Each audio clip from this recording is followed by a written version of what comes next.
Hello, Kate here for KDA Designs. In this video, I'm going to show you how to install engineered hardwood flooring.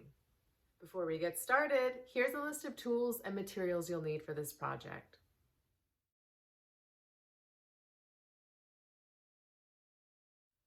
Before even starting this project, make sure you walk around the room with the spare subfloor, and if there's any squeaks that you hear when you're walking around, add some screws or nails to that joist line.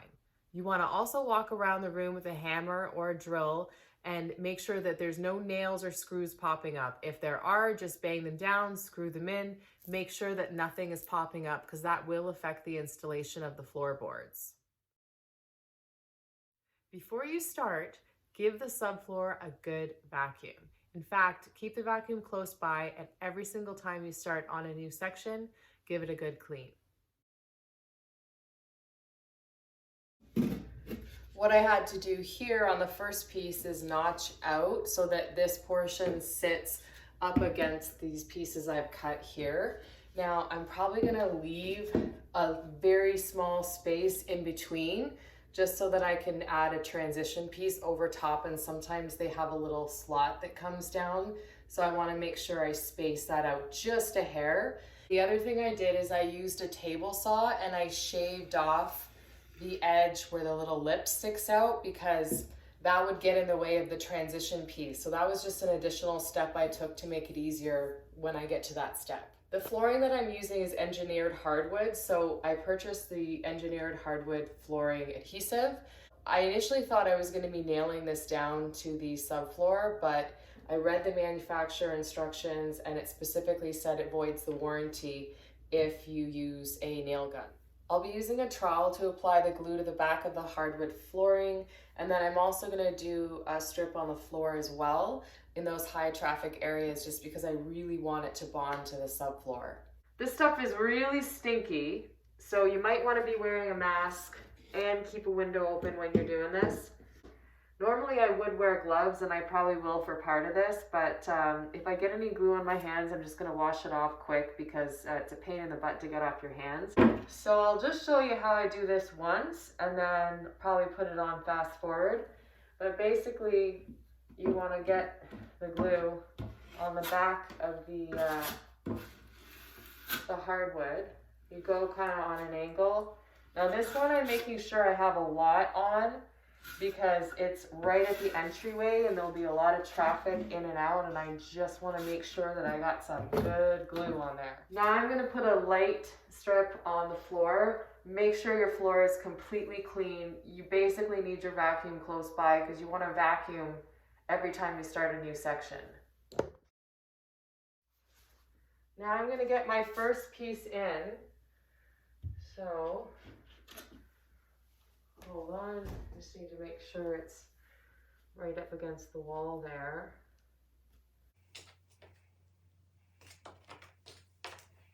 I've installed that first piece and it's still adjustable for about a half hour, just so you know. So try to get your row done, at least your first couple rows. Now I'm gonna do things a little bit differently. You've seen in my other videos maybe that I use spacers when I'm doing the flooring along that first row and the last row, basically all the walls. But in this case, I've got about a ½ inch under this drywall where I have room for the wood to expand. You also want to make sure that you allow the wood to acclimate, which means you leave it in the space where you're going to be installing it for a minimum of 2 days before installing it.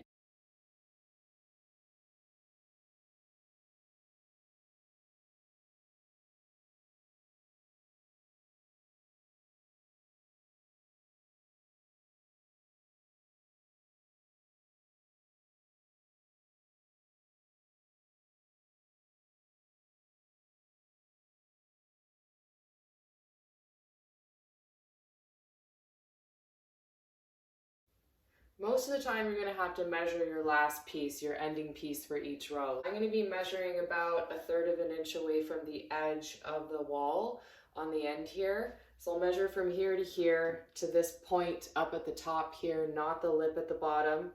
Take that into account because you're popping this piece on top, and it's always better to go left to right because you can literally just drop it into place. So I'm just going to measure here So we're about there. Flip it around because I'm measuring from this edge to here because I want to make sure the lip is facing the same way.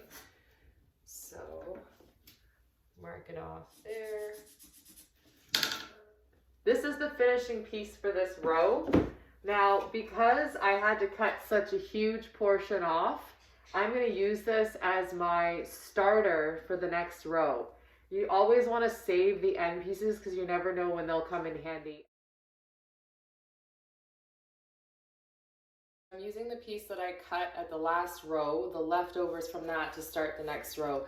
So again, you use the part that you cut up against the wall. Baseboard's going to cover that anyways. The other thing I want to make a quick note on is that you never want to have a board finish within 8 to 10 inches of the board that you're attaching it to, the end of that. So I'll show you what I mean in a second. Okay, see what I mean here? So this board finishes here, and then you got a good 20 inches for the next seam, and then you got another maybe 15 inches. So just make sure you're not installing anything that finishes within 8 to 10 inches of the board in the row before.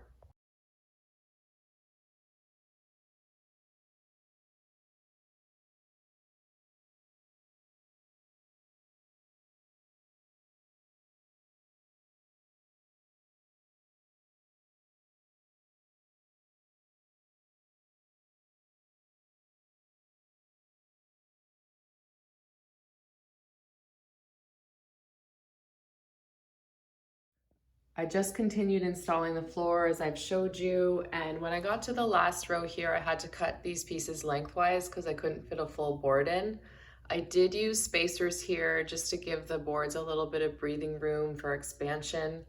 I know I didn't use them on the other side, but remember I had space underneath the drywall for expansion. The next step is to install the MDF baseboards. Super simple. It's just finishing nails and a hammer. You can use a nail gun if you want, but I kind of want these videos to show that anyone can do it even if you don't have a nail gun. Super simple.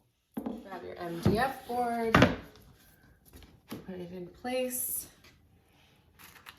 and then I'm using 1.5 inch finishing nails for this.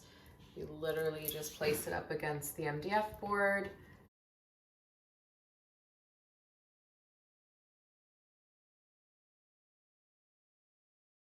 Whenever I install any sort of molding and trim, I like to finish it off before the final touch-up of paint with a nice trim and molding sealant. So for those of you that haven't used a caulking gun before, it's super easy.